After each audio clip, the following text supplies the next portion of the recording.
Okay, my name is GarlandBruno, and my father was an Wasco Indian from the Columbia River area, and he met my mother at the Chamawa Indian School, boarding school in Salem, Oregon, and my mother was Chippewa and French Canadian.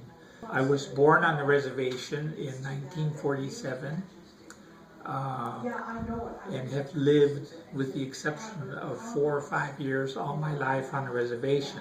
There are some of my people that have had not as bad of situations growing up on the reservations, and there are some people that have had it worse than me. My story is that, having been a mother with French Canadian in her, my peers as I was growing up looked at me as being a half-breed because they knew that my mother wasn't from the reservation in Warm Springs called the Confederated Tribes of Warm Springs.